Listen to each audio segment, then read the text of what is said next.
नमस्कार दोस्तों, बॉलीवुड कंट्रोवर्सीज़ के इस वीडियो में आपका स्वागत है। इस वीडियो में हम बॉलीवुड की उन कंट्रोवर्सीज़ की चर्चा करेंगे जो इस समय सुर्खियों में छाई हुई हैं, मीडिया में उन्हें लेकर खबरें बन रही है। लेकिन उन कंट्रोवर्सीज़ पर चलने से पहले मैं आपको एक रोचक जानकारी देता हूँ। सैयारा की चर्चा इस वक्त चारों तरफ हो रही है। अनीत पड्डा और आहान पांडे का नाम सुर्खियों में है। फिल्म ने 500 करोड़ रुपए से ज़्यादा का वर्ल्ड वाइड बिजनेस कर लिया है और लोग ये सवाल उठा रहे हैं कि जब फिल्म ने इतनी कमाई कर ली है तो इसके दोनों एक्टरों को फीस कितनी मिली। अब मीडिया में पुख्ता सूत्रों के हवाले से ये खबर आ रही है कि इस फिल्म में दोनों कलाकारों की फीस 15 से 20 लाख रुपए थी। मतलब दोनों को, आहान को और अनीत पड्डा को, प्रोड्यूसर्स ने 15 से 20 लाख रुपए की फ़ीस दी है। अब लोग ये भी कह रहे हैं कि भाई जब प्रोड्यूसर ने इतना कमा लिया है तो क्या वो कुछ शेयर करेगा इन एक्टर्स के साथ में। तो देखेंगे, इस बारे में अगर कोई अपडेट आएगा तो हम ज़रूर लेकर आएंगे। अब चलते हैं कंट्रोवर्सीज़ पर। जिन खबरों की, जिन कंट्रोवर्सीज़ की हम इस वीडियो में बात करेंगे, पहली खबर यहाँ काजोल से जुड़ी है। 5 अगस्त को अपने जन्मदिन पर उन्होंने मीडिया से जब मुलाकात की एक प्रोग्राम के बाद में, तो हिंदी में बात करने से इनकार कर दिया। क्या है पूरा मामला? अब लोग कह रहे हैं कि भाई हिंदी की फिल्मों में काम करते हैं, हिंदी का खाते हैं और हिंदी में बात करने से इनको परहेज है। तो इस पर मैं डिटेल से आपको बताऊंगा। दूसरी खबर राधिका आप्टे को लेकर है। राधिका आप्टे ने नेहा धूपिया के साथ एक इंटरव्यू में स्टेटमेंट दिया है, बॉलीवुड और हॉलीवुड में मदरहुड को किस तरह से लिया जाता है। उन्होंने बताया कि जब मैंने अपने प्रेग्नेंट होने की खबर बॉलीवुड के प्रोड्यूसर्स को दी तो एक प्रोड्यूसर का रिएक्शन अच्छा नहीं था, तो उसने उनके साथ कैसा बर्ताव किया, और साथ ही उन्होंने बताया कि हॉलीवुड में उन्हें किस तरह से वेलकम किया गया इस खबर को देने के बाद में। तीसरी खबर यहाँ पर आमिर खान से जुड़ी है। वो अभी कूली में नजर आएंगे। 14 अगस्त को फिल्म रिलीज होने वाली है। तमिल फिल्म है, हिंदी में भी डब होकर आ रही। रजनीकांत हैं। फिल्म के ट्रेलर में आमिर खान को देखने के बाद उनके फैंस का और सोशल मीडिया का क्या रिएक्शन है, इसे लेकर बहुत सारी बातें हो रही। क्या बातें हैं वो हम चर्चा करेंगे। और आखिरी खबर, शाहरुख खान को नेशनल अवार्ड अनाउंस होने के बाद में बहुत सारे लोग सवाल भी उठा रहे हैं, आलोचना भी कर रहे हैं। अब किस एक्टर ने कहा है कि शाहरुख खान कमल हसन की एक्टिंग की चरणों की धूल बराबर भी नहीं है। बड़ा कॉम्प्लेक्स सेंटेंस कहा है, लेकिन कहा यही है। तो इन कंट्रोवर्सीज को हम डिटेल में देखते हैं। काजोल का जन्मदिन 5 अगस्त को था। मुंबई में वो एक प्रोग्राम में थी, महाराष्ट्र स्टेट फिल्म अवार्ड्स, उनको भी अवार्ड दिया गया। तो जब वो अवार्ड लेकर बाहर निकली और मीडिया के लोग उनसे बात कर रहे थे तो काजोल मराठी और अंग्रेजी में बातचीत कर रही थी। तो हिंदी मीडिया के भी लोग थे। उन्होंने काजोल से कहा कि मैडम हिंदी में भी बोल दीजिए। तो काजोल तमतमा गई, गुस्से में आ गई। वो उन्होंने कहा अच्छा तो अब मैं हिंदी में भी बोलूं, और फिर उन्होंने मराठी में बातचीत जारी रखते हुए कहा जिसको जो समझना होगा वो समझ लेगा। अब इसके बाद में काजोल की बहुत तीखी आलोचना हो रही है कि भाई आप खाते तो हिंदी का हैं, हिंदी का सिनेमा करते हैं, कमाते हिंदी से हैं, लेकिन आपको हिंदी बोलने में परहेज है। हालांकि बहुत सारे लोग काजोल की तारीफ भी कर रहे हैं कि कह रहे हैं उन्होंने सही स्टैंड लिया, उनकी इच्छा है, उनकी मर्जी है, जिस भाषा में वो बोलना चाहें, जिस भाषा में बात करना चाहें वो कर सकती हैं। दूसरी खबर राधिका आप्टे से जुड़ी हुई है। उन्होंने नेहा धूपिया के साथ एक वीडियो इंटरव्यू में कहा कि भाई जब मैंने अपने प्रेग्नेंट होने की खबर बॉलीवुड और हॉलीवुड में दी थी तो प्रोड्यूसर्स का अलग अलग तरीके से रिएक्शन था।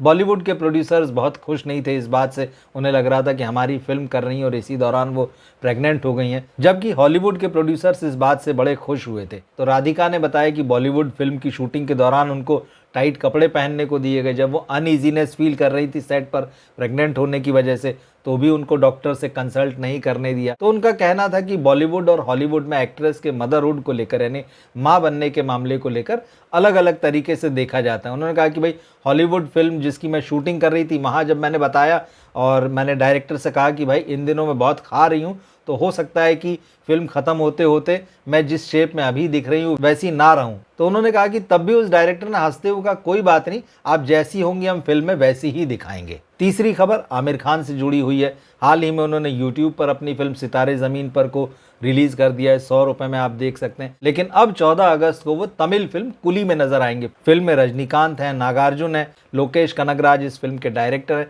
फिल्म का ट्रेलर देखने के बाद आमिर खान के फैंस जो हैं वो खुश नहीं हैं। एक तो आमिर खान ने इस फिल्म में एक तरीके का मेहमान भूमिका निभाई है, तो ट्रेलर में जिस तरह से उनकी सिर्फ झलक दिखाई गई है तो उनके फैंस नाराज हैं कि भाई इतना छोटा रोल हमारे हीरो के लिए। हालांकि कई लोग आमिर खान का मजाक भी उड़ा रहे हैं कि अब जब उनका कैरियर हिंदी में ढलता हुआ नजर आ रहा है तो वो इतना छोटा सा रोल करने के लिए साउथ में चले गए।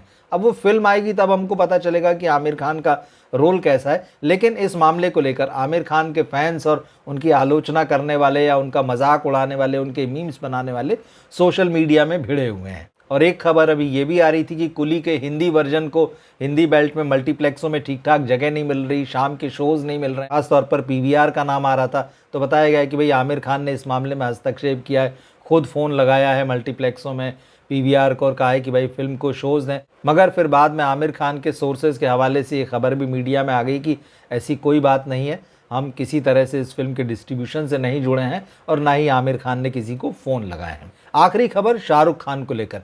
शाहरुख खान को जवान के लिए नेशनल अवार्ड मिला है और बहुत सारे लोग इस बात से बड़े खुश हैं। शाहरुख खान ने भी एक मैसेज इसको लेकर सोशल मीडिया में डाला है, वीडियो मैसेज, लेकिन कई लोग इसकी आलोचना भी कर रहे हैं। उनका ये मानना है कि जवान जैसी फिल्म के लिए शाहरुख खान इस अवार्ड को डिजर्व नहीं करते थे। उन्होंने इससे पहले कई ऐसी फिल्में की जिनके लिए उनको अवार्ड मिल जाना चाहिए था। साथ ही साथ ये भी कहा जा रहा है कि इस साल अवार्ड के दावेदार कई बढ़िया एक्टर थे, उनको शाहरुख की वजह से इग्नोर कर दिया गया या उन्हें पुरस्कार नहीं दिया गया। अब आप जानते होंगे बॉलीवुड में एक एक्टर हैं लिलीपुट, उन्होंने एक इंटरव्यू दिया है और उसमें शाहरुख खान की आलोचना की है। और उन्होंने आलोचना की है 2018 में आई शाहरुख खान की फिल्म जीरो को लेकर। जीरो में शाहरुख खान ने एक बौने का रोल किया था। लिलीपुट भी आप जानते हैं कि ड्वार्फ हैं, बौने हैं, तो उनका कहना है कि शाहरुख खान ने उस फिल्म में बहुत ही नकली ढंग से वो रोल निभाया था और उनको देखकर ये बिल्कुल साफ था कि तकनीक की मदद से शाहरुख खान का वो बौना रूप बनाया गया है। जिस तरह से बौने लोगों का कद होता है, शारीरिक बनावट होती है, वो कहीं उस फिल्म में ऑथेंटिक ढंग से नजर नहीं आ रही थी। यहाँ पर लिलीपुट ने कमल हसन की अप्पू राजा को याद किया और कहा कि कमल हसन ने जितनी खूबसूरती से वो रोल निभाया था और जिस तरह से अपनी बॉडी लैंग्वेज में, जिस तरह से एक्टिंग में बौने लोगों की शारीरिक बनावट, हाव भाव जो होते हैं, वो सारा अपने एक्टिंग में उतार दिया था, वो बहुत कन्विंसिंग था। और यहीं पर लिलीपुट ने शाहरुख खान की खिंचाई करते हुए कहा कि जीरो में वो कमल हसन की नकल कर रहे थे, ओरिजिनल एक्टिंग नहीं कर रहे थे। और इससे आगे बढ़ते हुए उन्होंने शाहरुख खान के लिए कहा कि उनकी एक्टिंग के चरणों की धूल भी नहीं हो आप। मतलब आप समझ लीजिए कि उनके मन में कितना गुस्सा है शाहरुख खान को लेकर। उन्होंने जिस तरह से जीरो में वो रोल प्ले किया था, हालांकि जीरो बॉक्स ऑफिस पर बुरी तरह से फ्लॉप हो गई थी। आनंद एल राय इस फिल्म के डायरेक्टर थे और इसी फिल्म के बाद में शाहरुख खान लगभग 4 साल जो है घर बैठे रहे। उनको अपने कैरियर को नए सिरे से रिवाइव करने के लिए बहुत मेहनत करी और 4 साल बाद जब वो 2023 में जवान में आए, पठान में आए, उसी साल उनकी डंकी भी आई थी, तो उन्होंने ज़बरदस्त कमबैक किया और जवान के लिए उनको नेशनल अवार्ड तक मिला है। तो ये सारी कंट्रोवर्सीज इस वक्त बॉलीवुड के मीडिया में चल रही है, बॉलीवुड की खबरों में ये चल रही हैं। आप क्या सोचते हैं इन कंट्रोवर्सीज को लेकर, या फिर इनमें से किसी एक कंट्रोवर्सी पर आपकी क्या राय है, कमेंट बॉक्स में लिखकर ज़रूर बताइएगा। मिलते हैं फिर हम अगले वीडियो में। नमस्कार।